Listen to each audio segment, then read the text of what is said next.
1978 থেকে 2010 সালের মধ্যে কেউ সন্তান জন্ম দিয়ে থাকলে তাদেরকে ট্যাক্স রিফান্ড চেক করার পরামর্শ দিয়েছে HM Revenue and customs.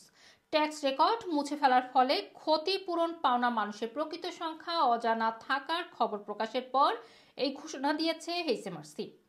Robson লেইডারের বিশেষজ্ঞরা মনে করেন যে ক্ষতিগ্রস্তরা গড়ে প্রায় 5,000 পাউন্ডের পুরনো বকেয়া অর্থ পেতে পারেন।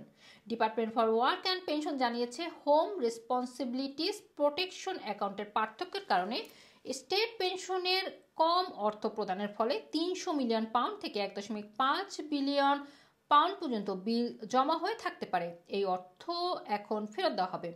হোম রেসপন্সিবিলিটিস প্রোটেকশন ছিল বাবা মা বা কেয়ারারদের স্টেট পেনশনের অধিকার সংরক্ষণের জন্য তৈরি করা পুরনো ব্যবস্থা, কিন্তু 2010 সালের 6 এপ্রিল থেকে এটি ন্যাশনাল ইন্স্যুরেন্স ক্রেডিটের সাথে রিপ্লেস করা হয়। ত্রুটি সংশোধন করার জন্য হেইসেমারসি এখন 1978 থেকে 2010 সাল পর্যন্ত সম্ভাব্য হোম রেসপন্সিবিলিটিস প্রোটেকশন সুবিধাভোগীদের খুঁজে বের করার জন্য ন্যাশনাল ইন্স্যুরেন্স রেকর্ডগুলো পরীক্ষা করছে। রবসন লেডলারের একজন মুখপাত্র জানিয়েছেন, ধারণা করা হচ্ছে যে কয়েক হাজার মানুষ গড়ে 5,000 পাউন্ড বকেয়া অর্থ পেতে পারেন। হেইসেমারসি অ্যান্ড ডিডব্লিউপি একটি বৃহত্তর প্রচারণাও চালাচ্ছে। এতে এই পেমেন্টের জন্য যোগ্য হতে পারে এমন প্রত্যেককে সচেতন করা হবে।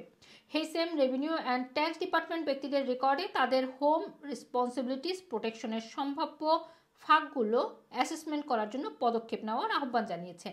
তাই আপনি 1978 থেকে 2010 সালের মধ্যে হোম রেসপন্সিবিলিটিস প্রোটেকশনের জন্য যোগ্য কিনা সেটি পরীক্ষা করুন।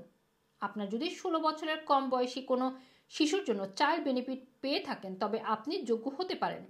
আপনাকে চিঠি পাঠানো হতে পারে। চিঠির মাধ্যমে আপনি মিসিং হোম রেসপন্সিবিলিটিস প্রোটেকশনের যোগ্য কিনা সেটি পরীক্ষা করতে পারেন এবং পেমেন্ট দাবি করতে পারেন। এছাড়াও আরও বিস্তারিত তথ্যের জন্য সরকারি ওয়েবসাইট ভিজিট করতে পারেন। রুমানা রাখি, রানার টিভি, লন্ডন।